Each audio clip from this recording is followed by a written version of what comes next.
Hello. हाँ बोलिए मोहतरमा। अफगानिस्तान से जंग करके ना हमें बिल्कुल मजा नहीं आया। तुम लोग आओ ना, मजा आएगा फिर हमें। अच्छा, लेकिन वैसे अफगानिस्तान वालों ने तुम्हारे साथ में और क्या क्या किया? जंग तो हो गई, सब कुछ हो गया। है? क्या बोली? दोबारा बोलना। सब कुछ हो गया। सब कुछ हो गया।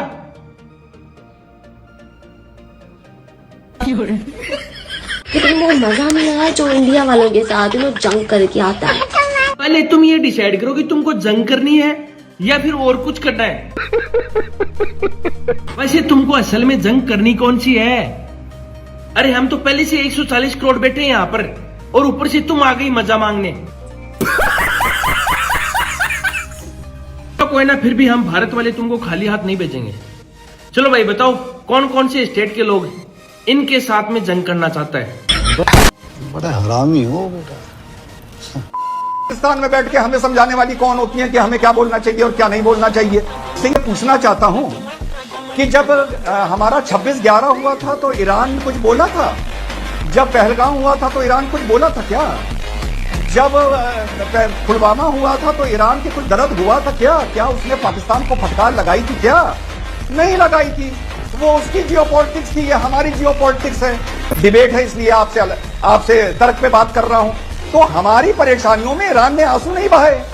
आज जियोपॉलिटिक्स के हिसाब से उसकी परेशानियों में आंसू नहीं बहाएंगे। खत्म बात। हम ईद नहीं मना सकते हैं क्योंकि हमारे ईरान के लीडर शहीद हो गए, इसलिए हम ईद नहीं मनाएंगे। जितना चाहती हूँ कि ईरान किसी तरह जीत जाए। दुआ कर रही है। रिसेंटली जो 26 साल के तरुण के साथ घटना हुई है, जब मॉब ने उन्हें बेरहमी से मारा, इस पर बस मेरा इतना ही कहना है कि नफरत इनके दिलों में पहले से थी। होली का रंग तो बस एक बहाना था, कत्ल रंगों ने नहीं किया। इस कौम की जहन में ये जहर पुराना था। खून का रंग तो एक था, फिर ये लोग अपनी मजहब की सिहाई से ऐसे फैसले लिख गए। कागजों में रोता रहा सेक्युलरिज्म, सड़कों पे इस कौम के असली चेहरे दिख गए। एक मुस्लिम महिला के ऊपर कलर के कुछ छींटे गिरने से जो विवाद होता है, उस विवाद में एक दलित युवक की जान चली गई है। एक मां से उसका बेटा छीन लिया गया, लेकिन दलित वोट के ठेकेदार चंद्रशेखर गायब हैं। दुनिया भर के देशों की चिंता करने वाली कांग्रेस अपने घर में जो विवाद हुआ उस पे ऊपर कुछ नहीं बोल रही है। पर रामदास अठावले गायब हैं। प्रकाश अंबेडकर की बोलती बंद है। मोहम्मद दीपक, जिसने मुस्लिम भाईचारे के ऊपर ज्ञान देकर के अपने फॉलोअर्स जोड़ लिए, लेकिन इस दलित युवक के ऊपर उसकी जुबान नहीं खुल रही है। तमाम दलित समाज के शुभचिंतक मुझे कहीं दिखाई नहीं दे रहे हैं। अब कल्पना कीजिए, अगर कोई आरोपी गैर मुस्लिम होता तो आज भारत में किस तरह के दंगे फसाद हो गए होते, आज विपक्ष किस तरह से बोल रहा होता। जस्ट बिकॉज आज आरोपी मुस्लिम है, इसलिए कोई सामने नहीं आ रहा है।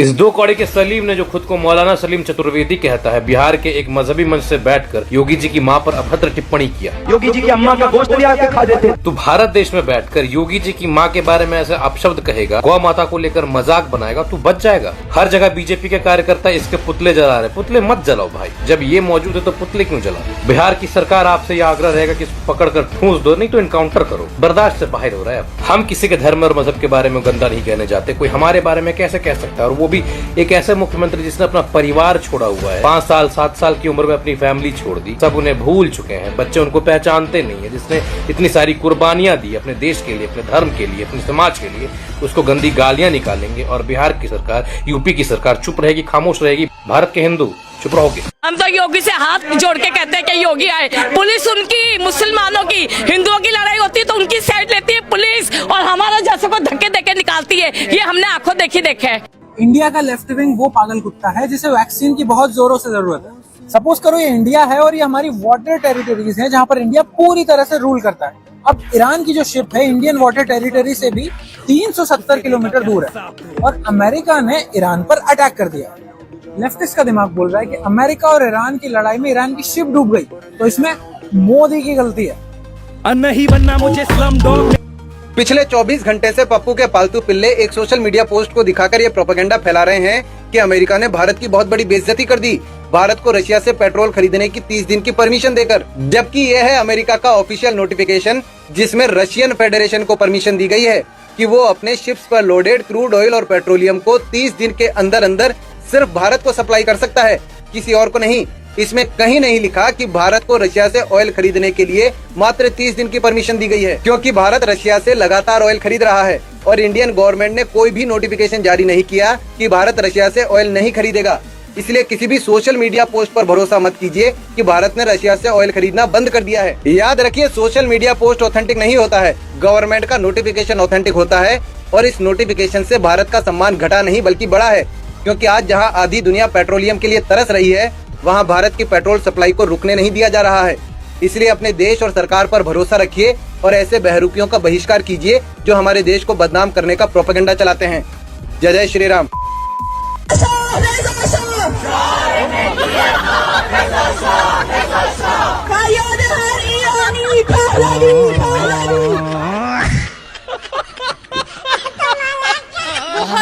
हमारे जो पेट में बच्चे हैं ना, वो भी हमने उन्हीं के लिए रखे हैं, अपने इमाम हुसैन के लिए, अपने इस्लाम के लिए।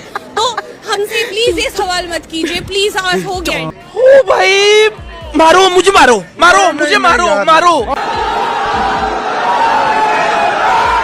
यहाँ पर मौजूद आप सभी लोगों का अभिनंदन करता हूँ।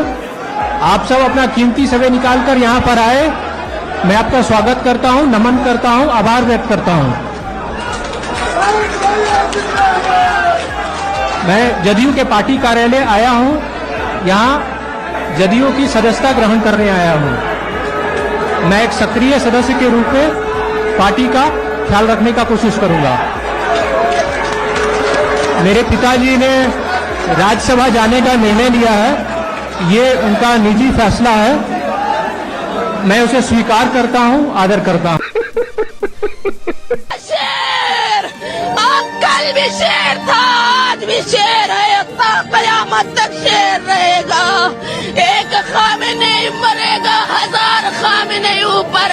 हम माँ ने बेटे जने हैं कुर्बानियाँ देने के लिए। इसराइल पर लानत बेशुमार, ये यजीदी हैं, ये छाती पीट कर हाय हाय हाय हाय खामनेई खामनेई। लखनऊ में कह रहे हो हर घर से खामनेई निकलेगा, और लखनऊ में निकल के क्या करेगा खामनेई हर घर से? वहां क्या छोले भटूरे बेचोगे? वहां क्या करोगे यार? अगर तमाशा इस मुल्क में, बोले लखनऊ में खामनेई निकलेगा हर घर से। अरे मारेगा अमेरिका और निकलेंगे लखनऊ में आके। राहुल गांधी को मैंने बहुत सालों पहले छोड़ दिया है। क्या बात कर रहे हैं बाबा? सर मेरा सवाल ये है कि इस मास कनेक्ट प्रोग्राम, राहुल गांधी आपके दिमाग में है, मेरे दिमाग में है ही नहीं। अच्छा, अपने देश की ये देखो ताली बज रही है। हक दिया। पिछली बार 14 करोड़ लोगों को हमने गरीबी से निकाला, इस बार 25,000 करोड़ रुपए, 25,000 करोड़ लोगों को हम गरीबी से निकाल के दिखा देंगे। अरे मुझे चक्कर आने लगा अब। सब परिवारों को कांग्रेस पार्टी हर साल 72,000 करोड़ रुपए पैसा ही पैसा होगा। मान लीजिए कांग्रेस सत्ता में आती है और आप प्रधानमंत्री बन जाते हैं। मैं नहीं मानता। उनको तो लॉन्चिंग चल रही है। अब नहीं है गुण, भाई परमात्मा ने नहीं गुण दिया, क्यों यार धक्के से उसको बेचारे को। कि दिल्ली में तो माँ अपने बच्चे को दुनिया की सबसे छोटी स्टोरी सुना सकती है। बेटा एक थी। अगर इजराइल के साथ मैत्री बढ़ानी थी अटल बिहारी वाजपेयी बाकायदा 5 बरस, बल्कि दूसरा कार्यकाल भी अगर जोड़ लें तो 6 बरस प्रधानमंत्री रहे देश के। जी, तो वो शुरुआत कर लेते इजराइल के साथ दोस्ती बढ़ाने की। तो क्यों मोदी जी ने कर लिया तो कुछ बुरा कर दिया क्या? फॉरेन पॉलिसी इस देश के हित के लिए है। अलग अलग समयों पर अलग अलग चीजें कैसे होती हैं उसको लेकर आगे बढ़ते हैं, लेकिन हम आज कर रहे हैं। सेकंड शिवम, निशिकांत कह रहे हैं, अभी किसी स्टैंड पर तो रुकेंगे, बात कर लें, बताइए, बोलिए। डॉक्टर निशिकांत कह रहे हैं, डॉक्टर लगाते हैं अपने आम के सामने कि भाई 84 में इंदिरा गांधी का असैसिनेशन हुआ, उन्होंने शोक संदेश नहीं दिया, इसीलिए हम खामनेई को लेकर शोक संदेश नहीं दे रहे। लगाती तो आप भी एंकर हैं अपने नाम के आगे, सो इससे क्या मतलब है? कोई जो वो है वो आदमी लगाएगा ही, लगाना ही चाहिए। वो डॉक्टर है, मैं एंकर हूं, और तो जाहिर है, वो डॉक्टर है, डिग्री से होंगे, एंकर की कोई डिग्री होती होगी, मुझे नहीं पता। प्लीज इस चीज पर आप टिप्पणी कर रही है मेरे पार्टी के सांसद पर, मैं जवाब दूंगा आपको उसी तरीके से। Don't deviate. नहीं प्लीज, आप डेविएट कर रही हैं। तो I really thought to talk about कि दलों को बात करनी नहीं आती है। जब ये वॉरशिप को गिराया जाए को submarine worship is class 9th में हो। किस बात के लिए आए हो? किस बात के लिए आए हो? मैम एक्चुअली वो इजराइल और इनके बीच लड़ाई चल रही, तो किनके बीच? इसराइल अमेरिका के बीच लड़ाई चल रही है, तो इसराइल और अमेरिका के बीच लड़ाई चल रही है। Yes ma'am. आपको किसने यहाँ पे लेके आया? स्कूल की तरफ से? जी नहीं, मैं ट्यूशन की तरफ से आई हूँ। जी मैं अपने इंस्टीट्यूट की तरफ से आई हूँ। कौन सा इंस्टीट्यूट है? Rainbow institute. ओके। अरे कहना क्या चाहते हो? का वखरा चल रहा है, वहाँ जंग हो रही है, लेकिन पाकिस्तानियों को पेट्रोल की फिक्र है। मेरा अल्लाह, पेट्रोल टैंकी फुल नहीं कराई तू हो हुण मैं असी की करांगे। नमाजा पढ़ो, तुसी जंग वास्ते दुआ करो कि भाई खत्म होए, सिलसिले चंगे हों। हाय पेट्रोल भर लो, हाय ये भी कर लो, गैस भी भर लो। क्या बात है सर, क्या बात है सर, क्या बात है, ये बात है। उसमें कहीं गई है। आप इस देश की जनता को, नौजवानों को दे दीजिए, दिन रात लोग वंदे मातरम कहते रहेंगे। ना अच्छा रोजगार है, ना अच्छी हवा है, ना अच्छा पानी है, ना अच्छा स्वास्थ्य है। क्या अच्छा है बता दीजिए 11 सालों के अंदर। वंदे मातरम पे हवा ऐसी खराब हो गई कि हवा और पानी पे आ गए। अगर पानी उतना गंदा है जितना आप कह रहे हैं, तो जितना आपके दिमाग में भरा हुआ है, तो 66 करोड़ लोग कुंभ में स्नान किए थे। तो अगर 1% भी बीमार पड़े होते तो 66 लाख बोलते चले जा रहे हैं। अरे साहब कहो, 1 मिनट सुनो मौलाना साहब, वंदे मातरम में नहीं बोल सकते ना? बोलो हाँ या ना? अरे इसीलिए भाग रहे हो ना टॉपिक से। अब टॉपिक में जब मैं कह रहा हूँ कि पानी अगर खराब है और 66 करोड़ लोगों ने स्नान किया, 10% तो बीमार पड़ते, तो 6 करोड़ 60 लाख बीमार पड़ते तो हाहाकार हो जाता। 66 लाख छोड़ो, 66,000 बीमार नहीं दिखा पाए। इसका मतलब गंदगी पानी में नहीं, आपके दिमाग में भरी हुई है। भारत को छोड़कर पूरी दुनिया में अफरा तफरी मची है। पता है क्यों? क्योंकि ये इंसान खड़ा है तुम्हारी रक्षा के लिए, फिर भी कुछ चमचों को नजर नहीं आता। जय श्री राम। तुम एक खामनोई को मारोगे और हमारे यहाँ 4-4 खामनोई पैदा हो गए। भाई तुम एक को मारो, यहाँ 4-4 पैदा हो गए। जय Shri Ram.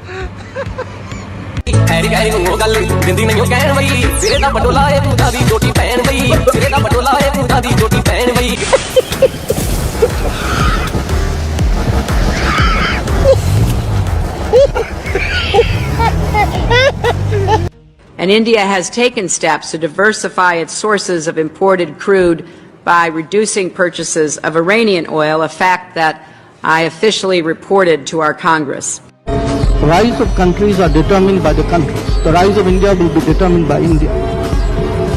It will be determined by our strength, not by the mistakes of others. So let me start. This is our year.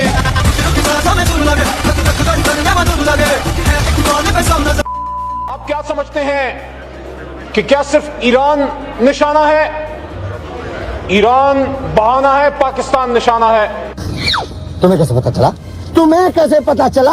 आज से बहुत साल पहले इसराइल ही के वज़ीर-ए-आज़म डेविड गोरियन ने पेरिस में ये बात की थी। पिछले दिनों हमारे अपोजिशन लीडर चकजई साहब ने भी इनका जिक्र किया, तो मैं गोरियन के उस बयान का सही हवाला यहां दे दूं। उसने पेरिस में सोरबोन यूनिवर्सिटी में यह कहा था कि पाकिस्तान हमारा नजरियाती जवाब है और ये हमारे हलीफ मुल्क, दोस्त मुल्क भारत को तोड़ के बनाया गया। ये ताल्लुक है भारत का और इसराइल का।